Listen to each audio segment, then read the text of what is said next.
Here we go. This is hashtag Skip Rides the Troller Coaster. We're a little late with my responses to the troller coaster because, as you might recall, we asked for your questions, your issues with me via Undisputed on air on Tuesday because we thought on Wednesday's show I would respond on air to all of your troller coaster questions and issues. Unfortunately, as you might recall, on Tuesday night, all hell broke loose in the National Football League.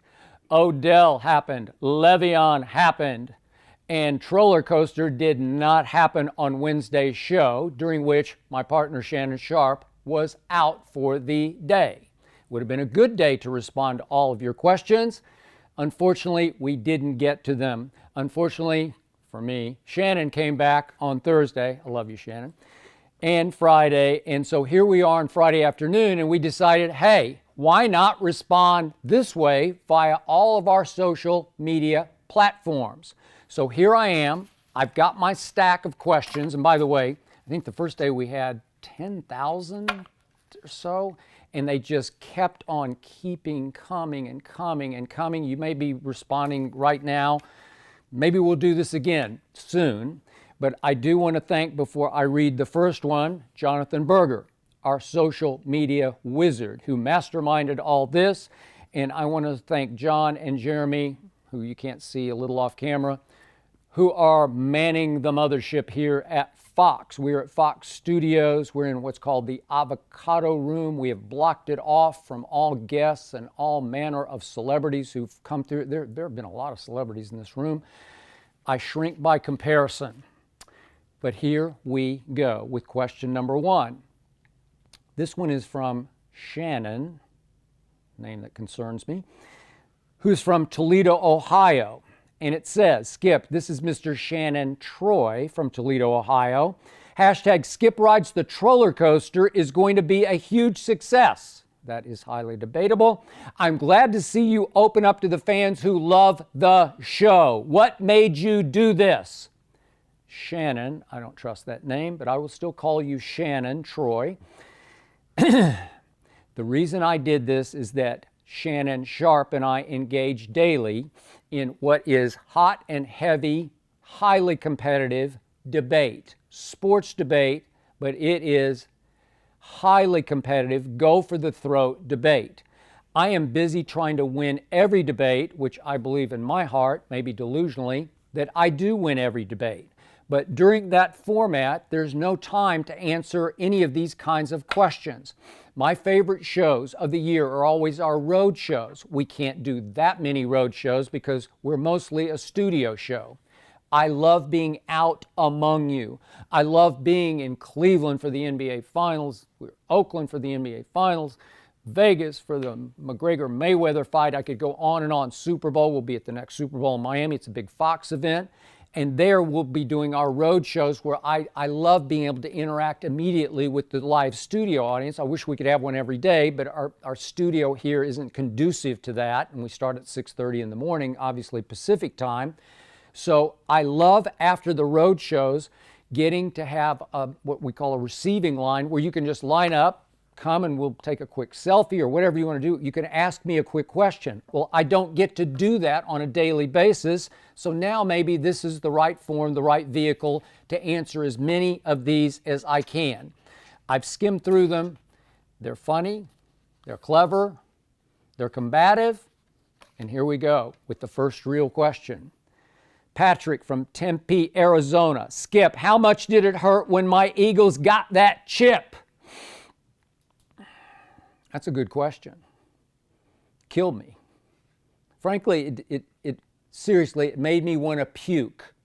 Quick story. I'm a lifelong Dallas Cowboy fan, but the Cowboys weren't even born until I was 9 years old.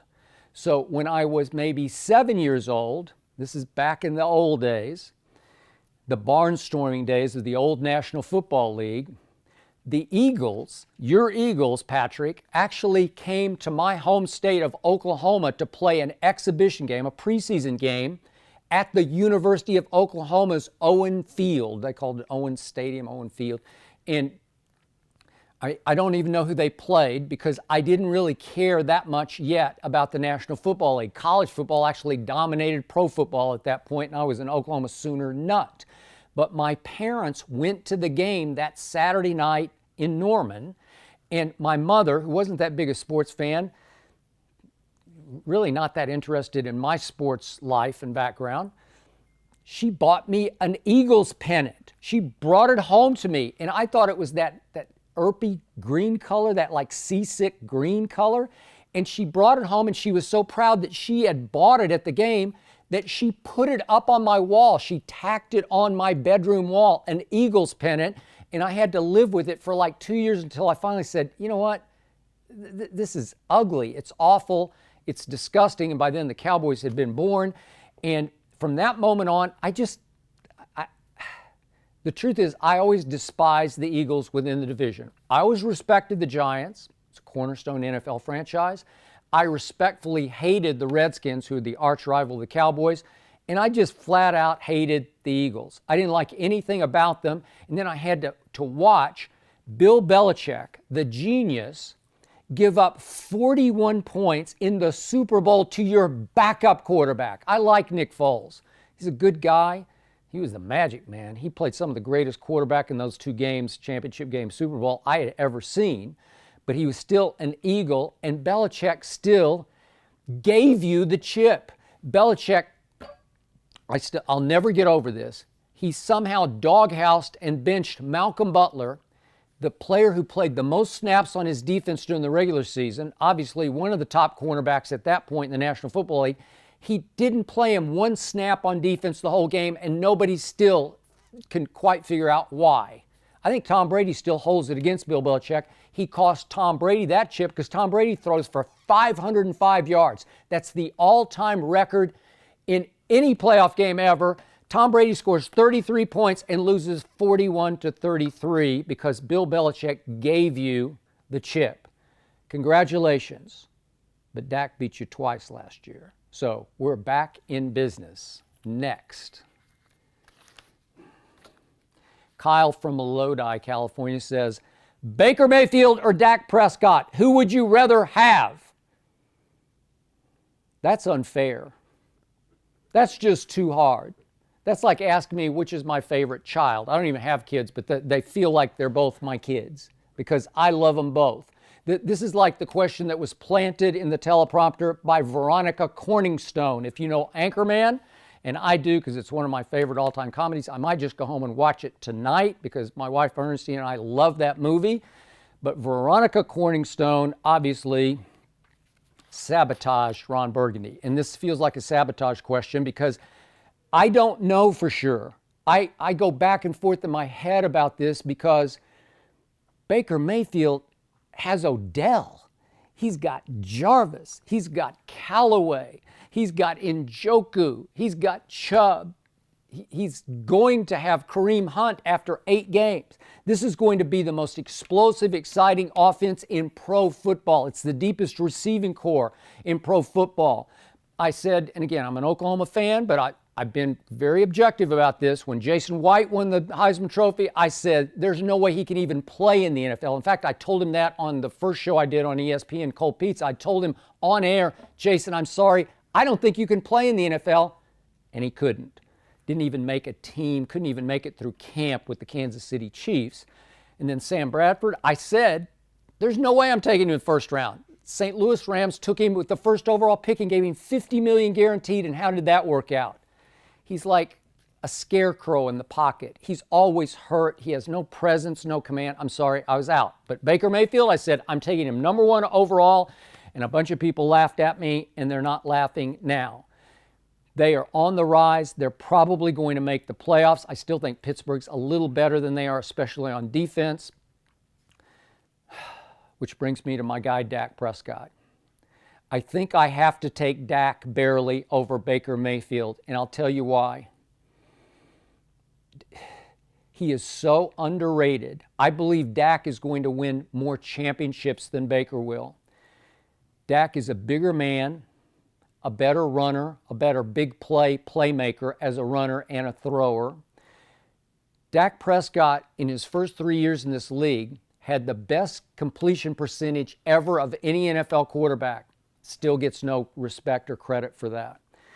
Dak Prescott, in his first 3 years, over the last 3 years, has had the most game-winning drives in pro football. Does he get enough respect or credit for that? He does not. Dak Prescott is the unquestioned alpha, the leader of the Dallas Cowboy franchise, and I believe he is bound for great things, slightly greater than Baker Mayfield. I root like crazy for Baker. I would rather watch Baker play. Dak isn't all that exciting, except in the clutch. So I'm going to give Dak a slight edge, choosing one child over another. Next. Isaiah from Bloomfield, New Jersey says, this is a good one. Who would you put in your all-time starting 5 lineup for the NBA? Okay, I got it. My point guard would be Magic Johnson, the greatest point guard ever. 6 feet 9 inch point guard.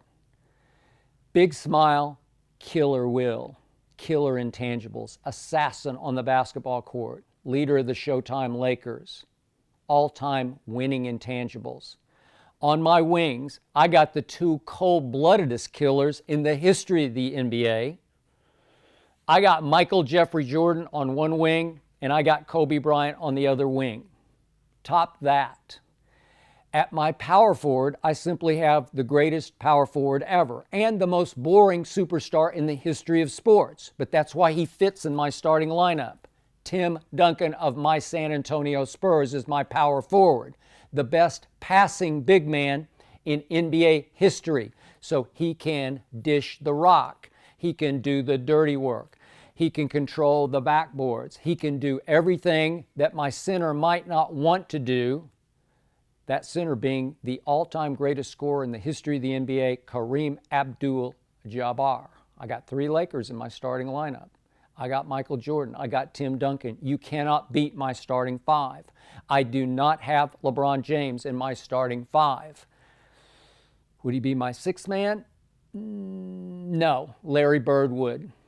Larry Bird's another cold-blooded assassin. I want the ball in Larry Bird's hands at the end of games. I'm not so sure about LeBron. LeBron's a better all-around player. LeBron would be my 7th man. That's my lineup. I dare you to beat me. I don't think anybody could. Next, Joe from Las Vegas. Whew. Does Tony Romo deserve to be in the Cowboys' Ring of Honor? No. Absolutely N-O. If you don't know, the Ring of Honor is just for Dallas Cowboy greats. It's the ring that goes around Jerry World, Arlington, Texas, home of the Dallas Cowboys, America's team. But the way I look at the Ring of Honor is just the way I look at the Hall of Fame. If I have to think twice, you're out. If I even have to pause for a second about Hall of Fame, do you belong? You're out. It's the Hall of Fame. It's not the Hall of Very Good. There are a whole lot of players in my Hall of Very Good. I'd give Tony Romo my Hall of Very Good, but he's not in my Ring of Honor. He just didn't do enough in the end. Love him in the booth for CBS. Never quite loved him as my Cowboy quarterback. Spectacular plays, spectacular mistakes. The all-time Tony Romo game came against Peyton Manning. You Cowboy fans will remember this. Tony throws for 506 yards, and near the end of the game, he throws it to Danny Trevathan of the Denver Broncos. When you least expected it, he threw it to Danny Trevathan as if he was the target on the play, as if he was the primary option. And all Peyton had to do was basically sit on the ball, let the clock run down to 5 seconds left, and kick a chip shot, walk-off field goal. That's Tony Romo in a nutshell, and he is not in my Ring of Honor and certainly not in anybody's Hall of Fame. Next. Gabe from Miami says, hey, Skip, I love the Jordans just like you do. I was wondering, what are your favorite pairs? I also want to include these photos I got the photo right here from Gabe, young Gabe from Miami. If you could zoom on this, please. You got it? Good. That's Gabe. These are the Jordan 11 retros, the Concords that just came out just maybe a month ago, a couple of months ago. And I was wearing those just 1 week ago on Undisputed on Friday, because every Friday I always wear all black and some Jordans to complement. But Gabe, I got to tell you, because I consider myself more of an original gangster, I got to go with the ones, the first. If you could get a shot of these, I wore them today on Undisputed, and these are my faves, I must admit. But the Concords, I love the old Concords, wore those in the commercial that we did for Undisputed. But these new ones, which are more the mid-tops, they are growing on me, as are your black frame glasses, Gabe. I got to get some black frame glasses just to sort of top off the ensemble. Maybe I'll try those next Friday, but thank you very much for that question, and thank you for wearing your J's. Next, Rob from New York. I know one Rob from New York. His name is Parker. He was on Undisputed today, as he often is, but this is not Rob from Jamaica, Queens, I don't believe, because he asked a question that Rob Parker would never ask. Do you think Tim Tebow was the most unfairly scrutinized athlete of the last 20 years? I don't know, scrutinize is not even the right word, Rob. This is a sore spot for me. I get emotional, I get over emotional. Tim Tebow was the most unfairly criticized athlete of the last 50 years. And I believe it boils down to the fact that Tim Tebow wore his religion on both sleeves. I think that's where we start and that's where we end. I don't know Tim Tebow well. I'm not friends with Tim Tebow, but he destroyed my Oklahoma Sooners in a national championship game. And when I saw the speech he gave at halftime of that game, where he was screaming to his team, "We're going to take the ball, we're going to go down, we're going to stick it right down their throat." And that's exactly what they did to my Sooners in the third quarter and then in the fourth. And it got out of hand because of Tim Tebow. He had Percy Harvin and others. He had a lot of talent around him, but it was mostly Tim Tebow. So I said on ESPN in those days, if I had a pick in the bottom of the first round, 25th, I said on TV, I'd take Tim Tebow if I was committed to letting him run his college offense. He can win games in the NFL doing that. He'll never make a Pro Bowl, but I would take him at the bottom of the first round. And Josh McDaniels did exactly that with the 25th overall pick when he was the head coach of the Denver Broncos. Tim didn't get a chance the next year until the last 3 games, and he lit it up for a dead-in-the-water Denver team at the end of that was the end of the Josh McDaniels run. He got fired. Elway took over. John Fox took over. And the next year, they start out 1-4 with Kyle Orton, and you know the rest of the story. They just said, let's throw Tebow into the fire, get this over with, get him out of our hair. And he went to Miami, and he won in overtime. And then he won a game, and he won this game, and he won this game, and he would stink it up for 3.5 quarters. And then in the last 5 minutes of all those games he played that year, Tim Tebow had the best QBR. It's my favorite stat. It's the best quarterback ranking stat. He had the best QBR in the National Football League over the last 5 minutes of all of his starts all the way home, and they won the division, and they beat Big Ben Roethlisberger in a home playoff game with an overtime throw that I will never forget. My former partner, Stephen A. Smith, has still never recovered from that throw to Demaryius Thomas. And if I told somebody, let's do this, let's project out. 50 years from now, if you told someone who didn't know that much about football, a football newbie fan, hey, look at these stats. Look what happened back in 2011 in Denver. Look, this quarterback, this guy Tim, check him out. What happened? The newbie fan would say, man, what a year. They went from 1-4. He took over and they won the AFC West. Yeah, they did. They won a playoff. They won a playoff game. He did that.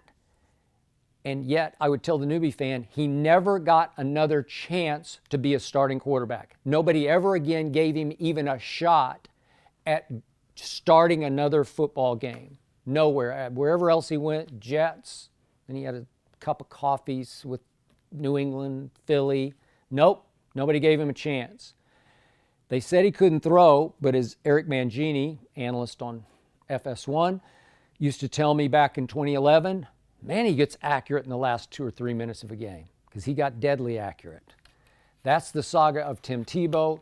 It's the saddest story on the football field, not off, not in a life perspective, but just on the football field. It's the saddest story I have ever encountered because Tim is now struggling, fighting to be a baseball player as he goes into his early 30s. And I think he's got a chance to get called up by the Mets. Maybe later this year he's going to start in AAA. Next, Mike from Troy, Michigan. Would you ever consider being the main villain in the upcoming Space Jam movie? Silly me.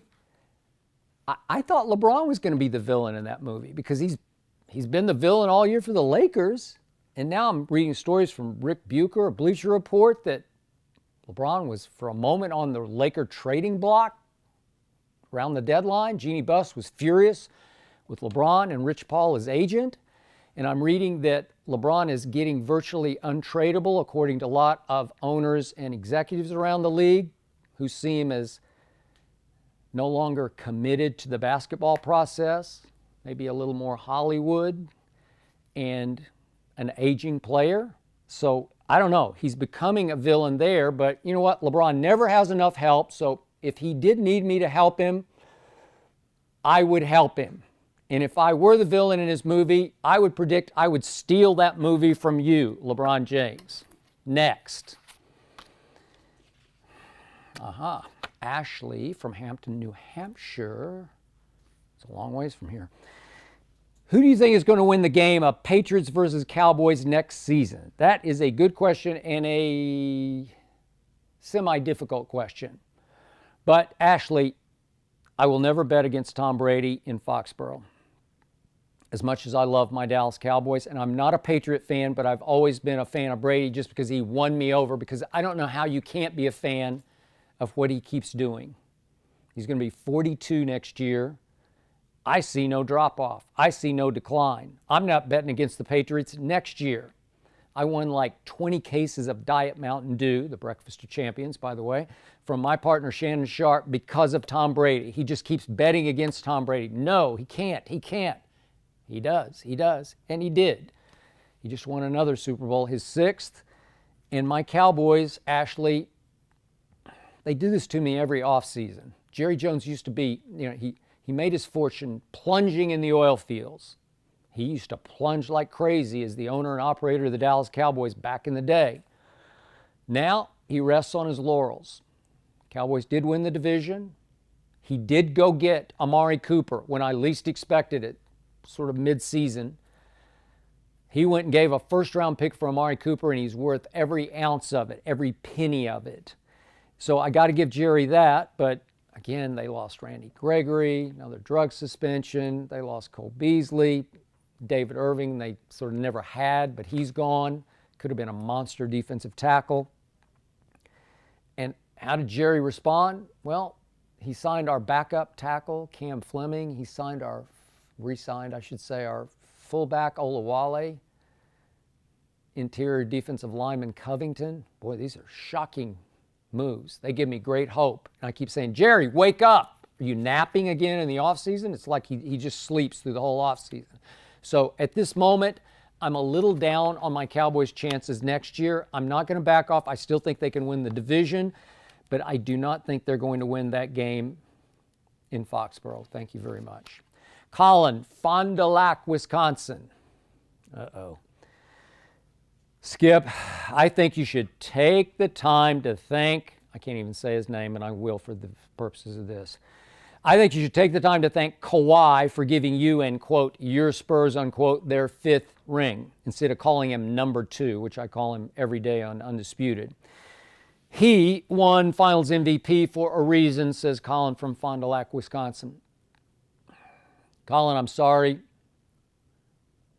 Again, Eric Mangini, our analyst, used to say back in the days of First Take, man, you love hard.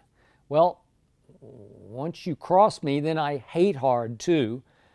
And this guy, number 2, he all-time crossed me. I've been a Spurs fan since the 80s. Iceman, George Gervin. I just like them. They're classy. They play the right way. Duncan, Ginobili, Parker. Ginobili was as exciting a basketball player as I've seen this side of Michael Jordan, just on excitement. Like once a night, Ginobili would do something where I'd say, what? He did that? You want to talk about genius, like creative genius on a basketball court? So I got one over. It's in my heart. It's in my blood. And that team a year ago, not this year, but obviously last year, that team had a chance. That team, going back the previous year, had Golden State down 23 points in the third quarter at Golden State in the Western Conference Finals Game 1, 23 down when number 2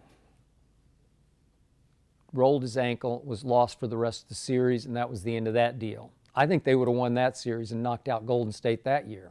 LeBron would have loved that. But the point is that they had a chance last year, and for whatever reason that I still haven't figured out, number 2 decided he just wanted out of San Antonio. And how did he get out? Well, this is the new way. We just saw it with Antonio Brown. You just sort of force your way out. He forced his way out by quitting. He quit on that team. He just wouldn't play.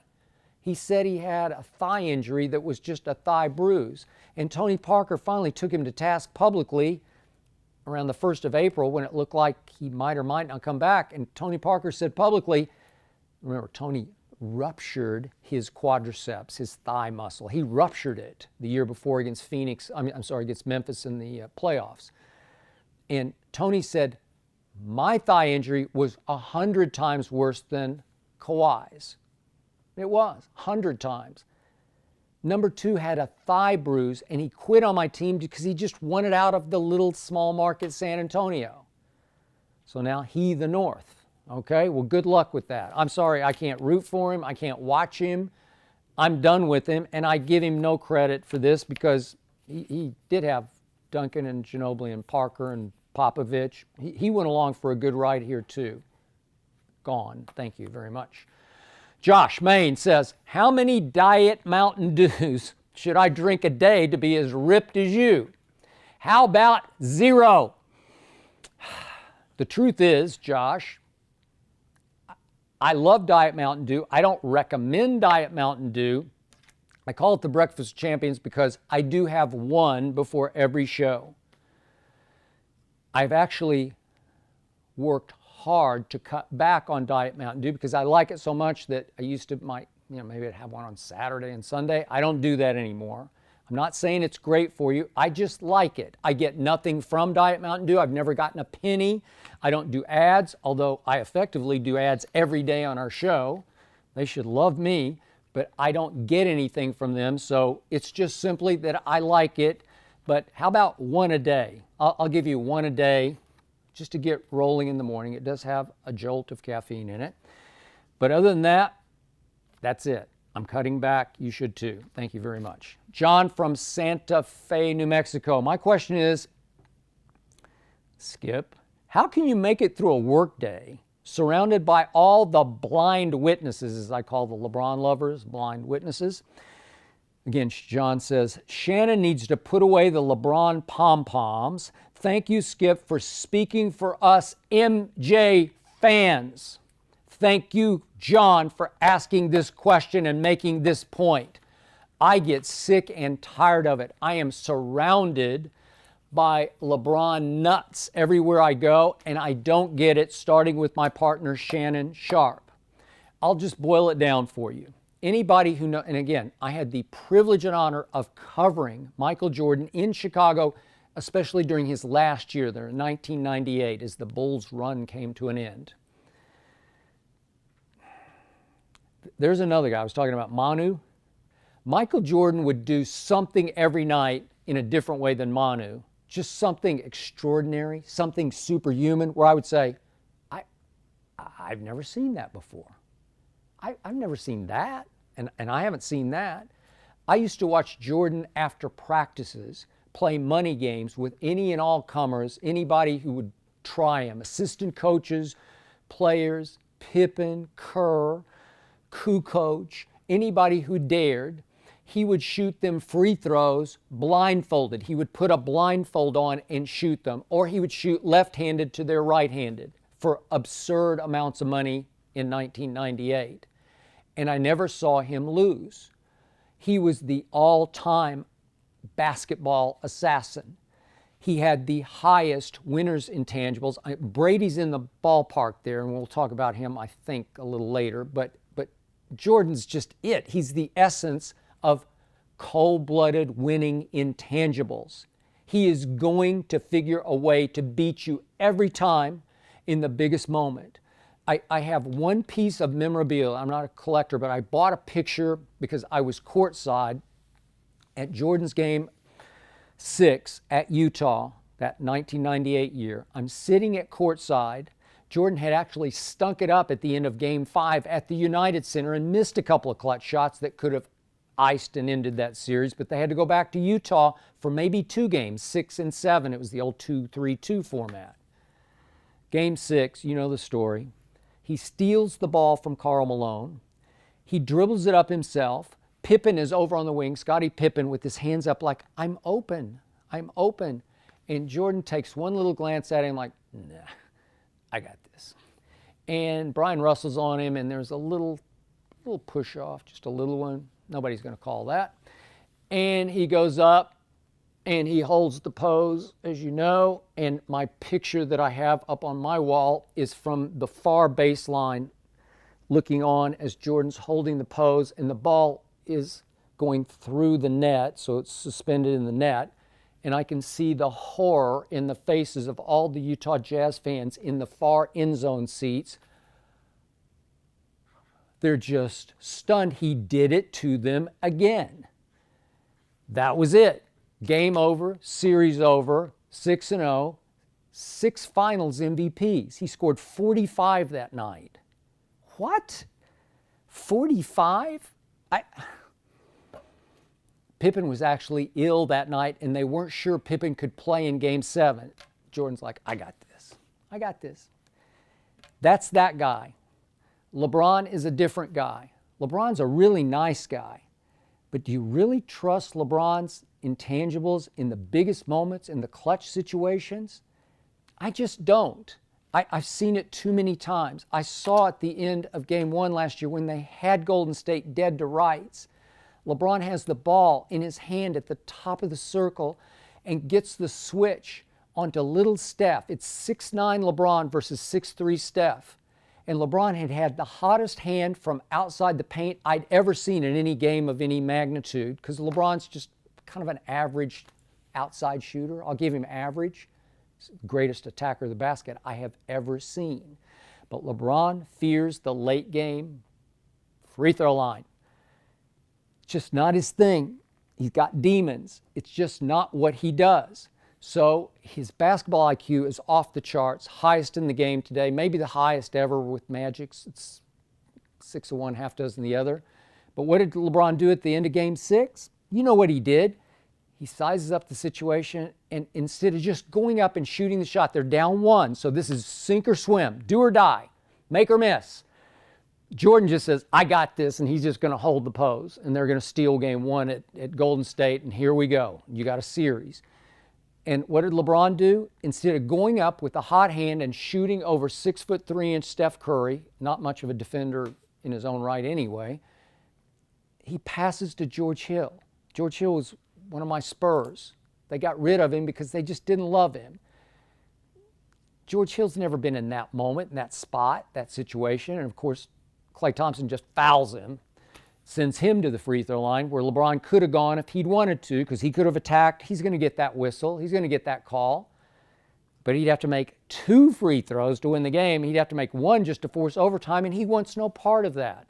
Okay, so that's LeBron. He's obviously all-time great. He's still the best passer in basketball. I think he's the best point guard today in basketball. But really, Jordan or LeBron, who do I, it's embarrassing to me, but I have to hear it day after day after day, and it drives me craziest because my partner, Shannon Sharpe, is in the Pro Football Hall of Fame. Shannon Sharpe was known as a big game playmaker. When he went to Baltimore as a free agent from Denver, where he won 2 Super Bowls, or was on 2 Super Bowl winning teams, he didn't win them by himself. He had Elway and Terrell Davis. They were really good, but still. He was a big contributor. He goes to Baltimore, and they nicknamed him Big Play Shea because all they needed from him with the Ray Lewis defense, the 2000 defense, one of the best ever, 85 Bears, 2002 Tampa, we could go on and on, but it's right there. It might be the best ever because Ray might have been the best ever.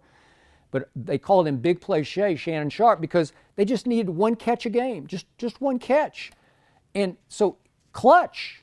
Shannon clutch. LeBron, not so much. So why are you like crazy in love with LeBron James? I never got it from the start. It's fine by me. It makes it an interesting dynamic on the show, but I never get it through my brain why Shannon Sharpe would love that guy. If you'd asked me before we worked together, would Shannon be a LeBron fan? No. There's no way he'd be a LeBron. He's not a fan. He's a stalker. Seriously, he's a stalker. He sleeps in LeBron pajamas. He sleeps on LeBron sheets. I don't know. I don't get it. To each his own.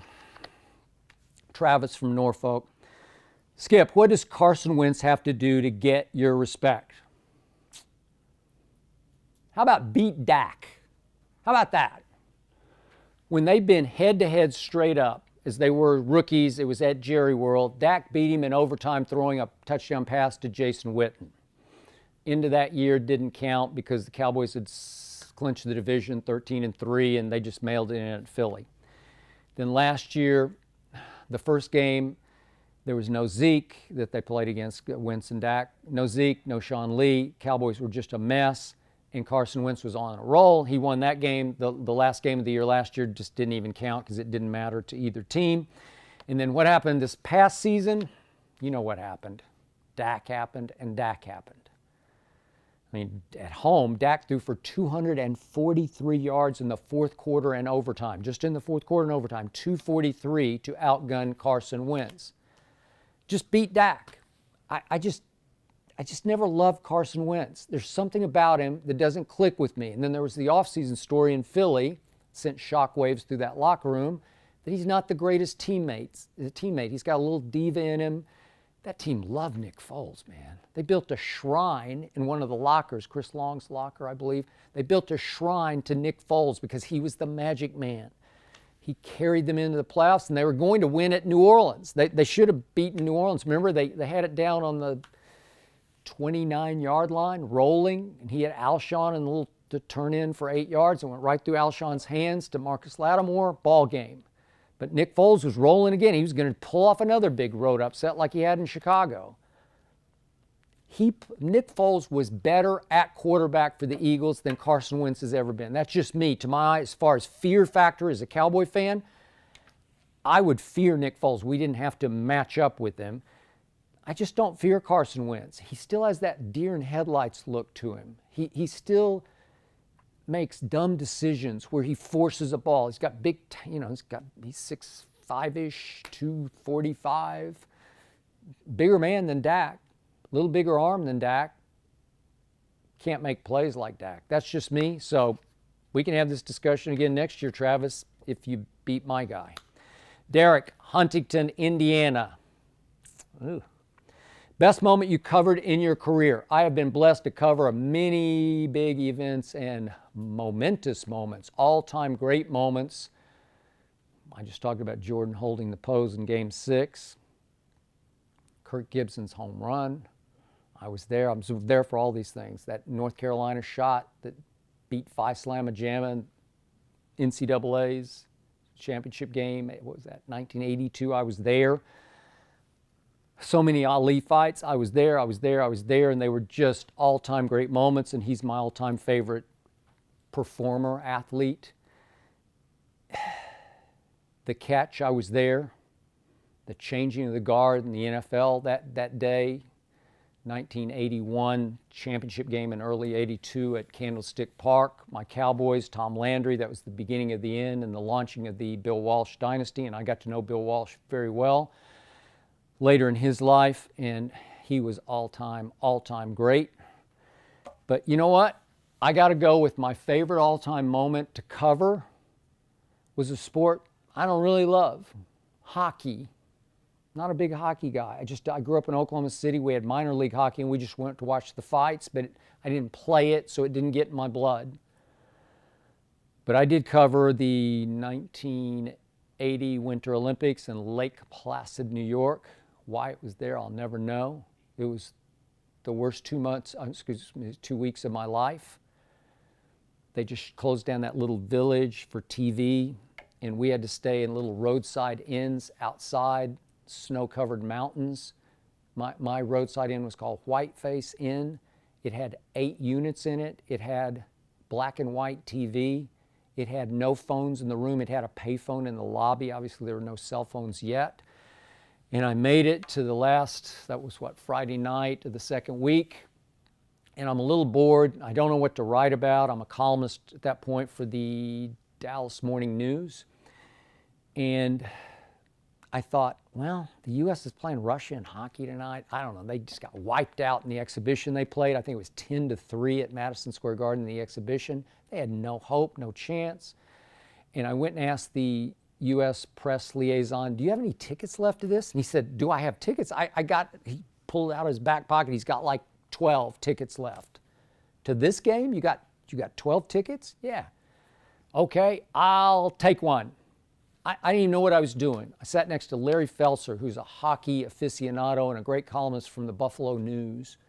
So Larry's explaining to me about the Russian team, Tretiak, the goalie. He's had issues with the coach. I don't know. They're all professionals. Our little guys are all amateurs. They're skating around, flying around, hanging in. I start thinking, man, our guys, they look pretty good. A lot of our guys did go on to play in the NHL, by the way. And you know what happened. The miracle on ice happened. And I'm in shock because it's tape delayed in the United States, so it's not even going to air until later that night. And I call my office and you won't believe what I just witnessed. Wow, you're there. I'm there. It was just the luckiest moment of my life. And it became the greatest thing I ever covered and wrote about because that was actually the semifinal. And then they had to play the gold medal game against Finland on Sunday. So I got 3 columns that got me home. It was so bad, it was so snowed in, final piece to this puzzle. The, so to speak, sort of barmaid who worked at the Whiteface Inn, I think she also cooked. I don't know what she did. I couldn't get out because you could only fly out of Saranac Lake Airport. It was shut down, snowed in. I had to pay her $50 to drive me in this broken down Camaro of hers to Albany so I could catch a bus to LaGuardia in New York to get back to Dallas. That's how bad that was, but I will never forget it. Okay, next, Ben from right here in Los Angeles. Huge LeBron fan, but not going to be apologetic for this season. That's subjective. Feels like we got a discount store. Lethargic LeBron, you did. But Skip, you really think Kobe was better? Not comparing to this season LeBron, but other seasons. That is a great question. I've never been the biggest Kobe fan.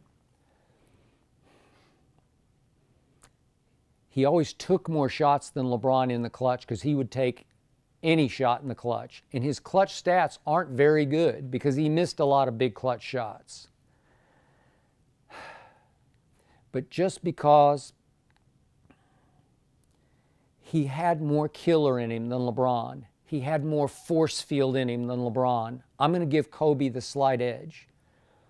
Free throw shooting, if you know from Undisputed, is a big deal to me because it's called free throws. They are free. You get to go to the line by yourself from 15 feet and just stand there. And if you make it, you get a point. Nobody can guard you.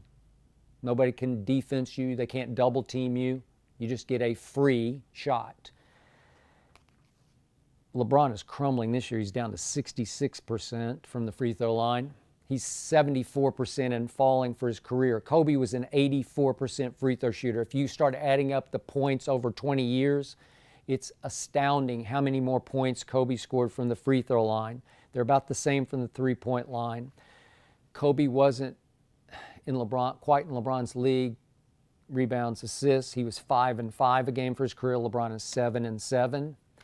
But I just get back to intangibles. I'll just take Kobe's force field intangibles, his winning intangibles, over LeBron's.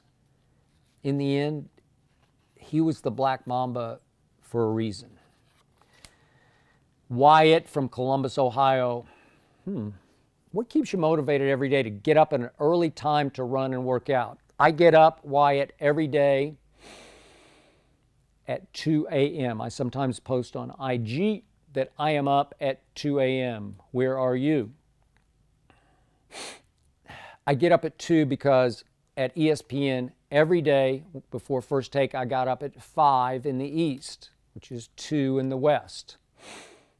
And remember, we start a half hour earlier than first take, and we're on, obviously, a half hour longer than first take. And I also have a half hour less to get ready for Undisputed.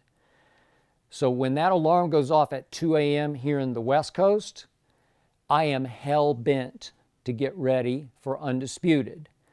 I am also not a morning person. I despise the mornings. I worked, as I just mentioned, in sports writing, column writing, magazine writing, book writing for years and years. I was at late events writing deadline columns. I'm a night person. The best book writing I ever did was between midnight and 4 a.m. That's when I'm hottest. And now I get up at 2 a.m. and we kick off at 6:30 a.m. It's not me. So the only way I know to get awake is I read the overnight stories for about 20 minutes. I stretch for 10 minutes. And at 2:30 a.m., I get on the treadmill and watch one loop, late loop, of the Sports Center that starts, what's it called? The 2 a.m. Sports Center, I believe, in the East, so that I can catch all the highlights from the overnight that I might have missed. And I do it to get the endorphins flowing so I can get ready to challenge Shannon head-to-head on air. It's the only way I know to actually get rolling is to get on the treadmill. I don't think I could do it without it, so I'm not all that proud of it. It's survival to me, and I do it every single day. I don't run every single day because my knees can't take it. I bike some days. Usually of the 5, I bike 2 out of 5. And then on the weekend, I do run on the treadmill on Saturday, and I run outside right here across the street from Fox in a place called Cheviot Hills, home of Jonathan Berger, our social media wizard. And I run in Cheviot around, I got a loop that's about an 8-mile loop. So I run that for fun. I don't have to get awake, particularly on Sunday, but this is the only way I can do this. So I'm not particularly proud of it. It's simply to get ready for Shannon Sharpe. And that commercial that Fox made about Undisputed that aired all through football season was dead on true, authentic, true to life, because at the end of the commercial, if you've seen it, Shannon walks into the studio and flips on the lights like he's there early, and I'm already waiting for him at the debate desk, and I do come take a seat. And that's true. That's what happens every day.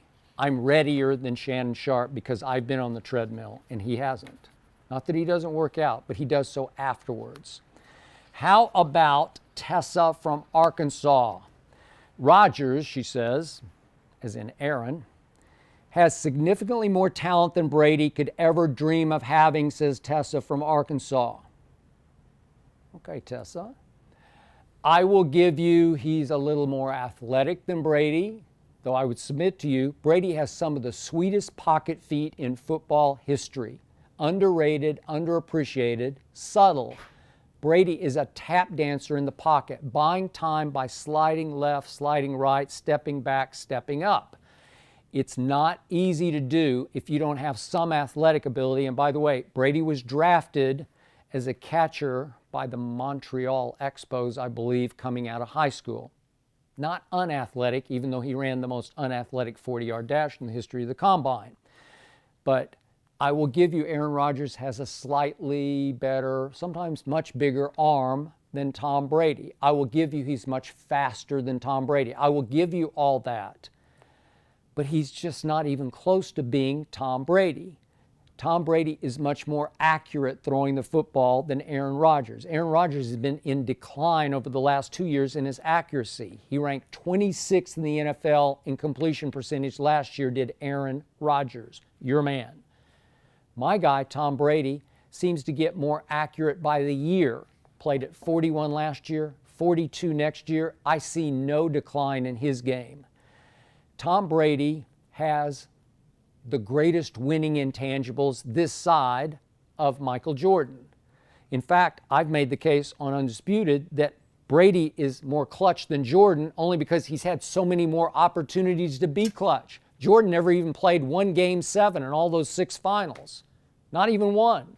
I got to witness one Jordan Game 7 at home against Reggie Miller's Pacers that 1998 year, and he lit them up, but it was over quickly, and it didn't go to any clutch late situations in that Game 7 of the Eastern Conference Finals. Tom Brady has won 6 Super Bowl rings with 6 game-winning drives. Think about that. How do you do that?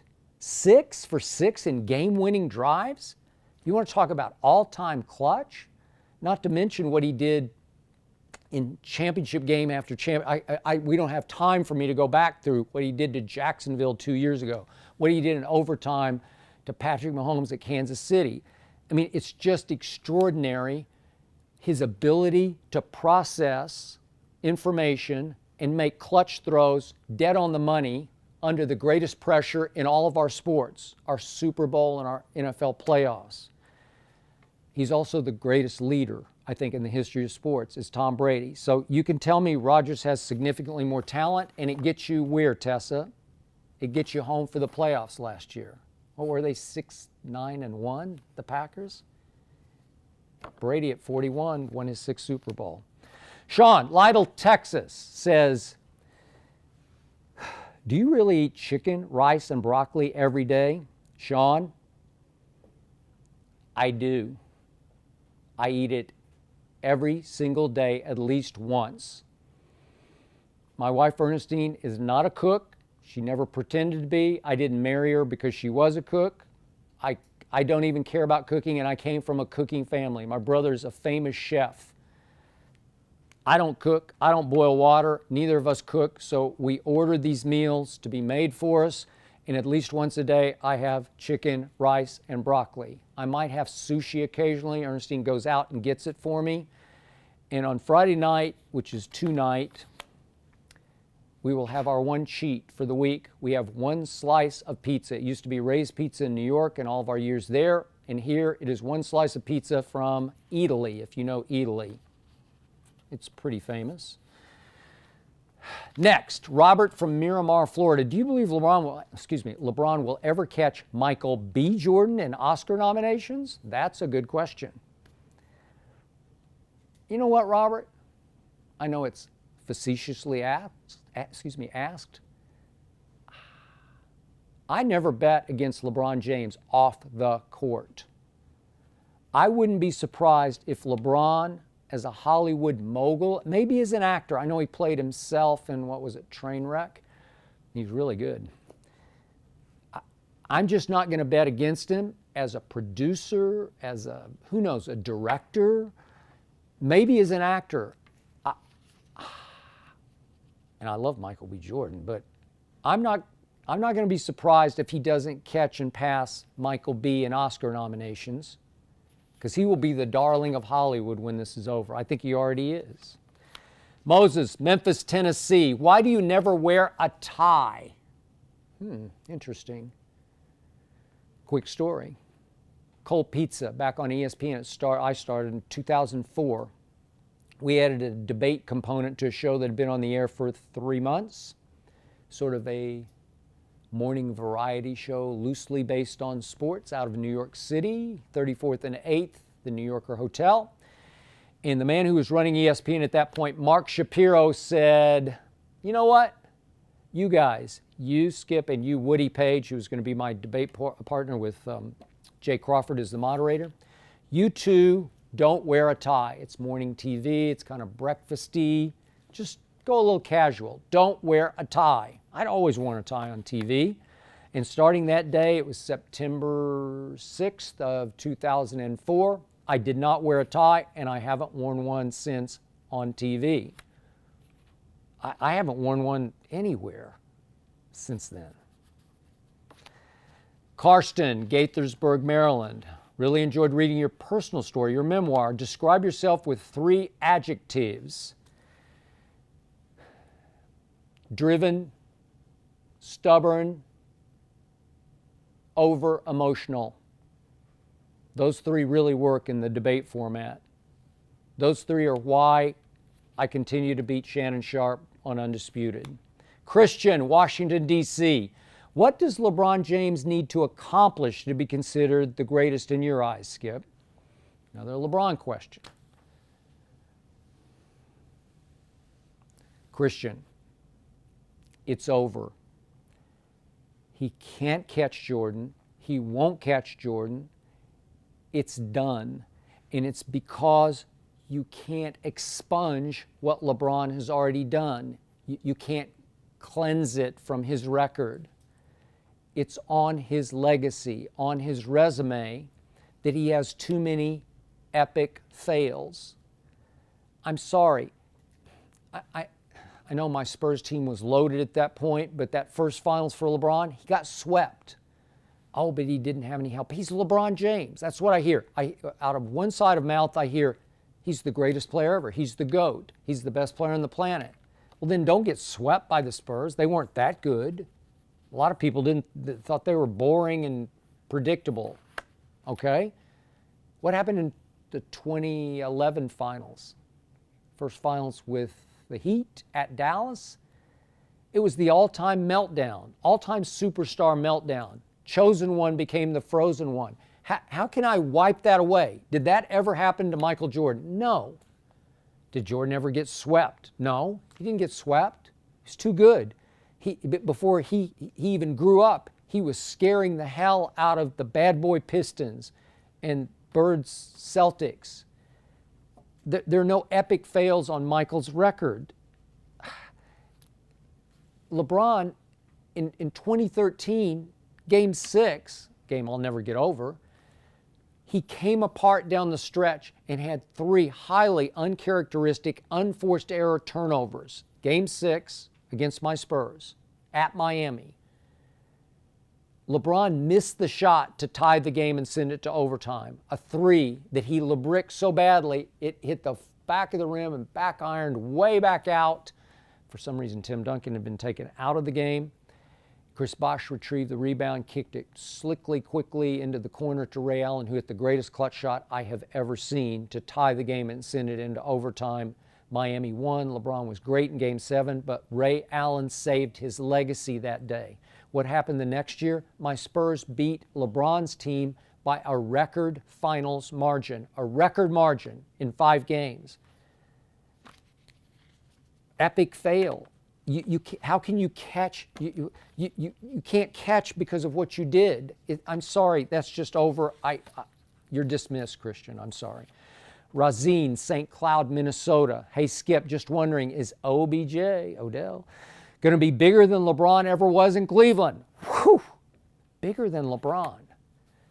You know, this amazes me because the story of Odell getting traded by the Giants to the Cleveland Browns feels LeBron big. I think there are those in Cleveland who think Odell is as big as LeBron coming home to finally help win a championship in Cleveland.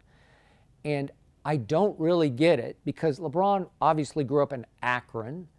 LeBron's homegrown. LeBron's all-time great. LeBron will be greater than Odell ever will be because Odell plays a dependent position called wide receiver. He can only be as good as the ball's thrown to him. And Odell in New York became more famous for his behavior than his performance. Seriously, he has 12.7 million followers on Instagram. that's about 9 million more than Antonio Brown has. Think about that. By far the most in the National Football League. It's NBA stature Instagram, and it's because he's Odell. I'm hoping in Cleveland he becomes more Beckham, just another great cog in this explosive offensive system that the Browns are going to have. But as far as becoming as big as LeBron, Baker has a chance, maybe a long shot chance if he won, say, 3 Super Bowls maybe. But he's not homegrown. He's from Austin, Texas. He's not LeBron. So it amazes me, but it's an interesting question. In fact, I brought it up on the air on Undisputed today. I didn't credit you, Razine, but I think that's the mood in Cleveland, which is more of a football town than a basketball town, is maybe Odell will be our football LeBron. Well, he can't because he's a receiver. If he were a quarterback, I'd give you that. And I give Baker a small shot, but I'm happy for you. You got Odell, but I hope you get more Beckham. Jake, Connecticut. Explain why Brady is the GOAT and Belichick isn't. Because Brady made Belichick. I'm never going to get over this. Belichick, as some much more important people in the NFL than I am, Bill Polian, have called him. Bill Polian called him Belichick. No, you know who did? Don Shula called him Belichick, the former great Dolphins coach. Belichick. Belichick cheated, got caught, Spygate, accused by Rams, accused by Panthers of taping day before Super Bowl walkthroughs just to pick up the plays. And Belichick gave up 41 points in a Super Bowl because he inexplicably benched Malcolm Butler. I mean, come on. Belichick was a losing coach. He lost in Cleveland, speaking of Cleveland, Ohio, and then he lost his first year in Foxborough, and he fell to 0-2 when fate intervened. Drew Bledsoe got hurt, and Tom Brady took over and saved him, put him on the map. I'll give you 25% credit to Belichick, but 75% has to go to Brady. He's the GOAT. Belichick went along for a great ride. Let's see. Let me try. We're about to wind up here. I'll give you this one real quick before I get to the end. Logan from Oak Creek, Wisconsin asked, I would like to know if Kyler Murray will make an immediate impact in the National Football League. I'm a big Kyler Murray fan. I said it the day Cliff Kingsbury was hired on Undisputed. He will go first overall. Everybody laughed at me. Little tiny Kyler Murray's going to go first, and now it's runaway consensus he's going to go first to Arizona. Obviously, Arizona has the first pick because Arizona is not a very good football team. Kyler Murray is special. Kyler Murray, if he gets a little help in Arizona, will be a little better than Baker Mayfield, and that's for me saying a lot. Kyler Murray somehow stepped in for Baker Mayfield off his Heisman year and put up better stats than Baker Mayfield did and won the Heisman. You want to talk about pressure? Oh, he just won the Heisman with all-time great stats. I think I'll do better than that. Seriously? Kyler Murray did that. Kyler Murray has the quickest feet I've ever witnessed on a football field, including Barry Sanders. Kyler Murray is a pass-first, drop-back passer quarterback. He's 5'10" and an 1/8 inch tall, and it's plenty tall enough because he can create his throwing lanes. He's got a rocket arm, a much bigger arm than Dwayne Haskins has, and Haskins could go wherever, 6 to New York. All he did was win 3 straight Texas State high school football championships in Allen, Texas. 3 straight without a loss. He threw for 300 and ran for 100 against Nick Saban, and that was without his best receiver, Hollywood Brown, in the championship game, or the semifinal, I'm sorry. Yes, he will have an immediate impact. Final question. Who's this? Shannon? I think it's that Shannon. Oh, okay. I think it's Shannon Sharpe. He says, which happens first? Skip wins a debate against me or the Cowboys win a Super Bowl? Well, this is a flawed question. It's a silly question. It's an oxymoron of a question because the first problem is I've won every debate since September 6th of 2016 when Undisputed launched. So what do you mean? Which happens first? I mean, maybe which happens first? I lose a debate or the Cowboys win a Super Bowl? I think the Cowboys are going to win a Super Bowl before I lose a debate. So I'll give you that answer, Shannon.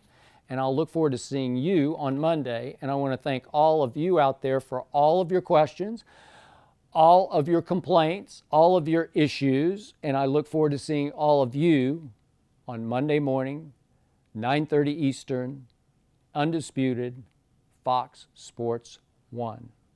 Thank you.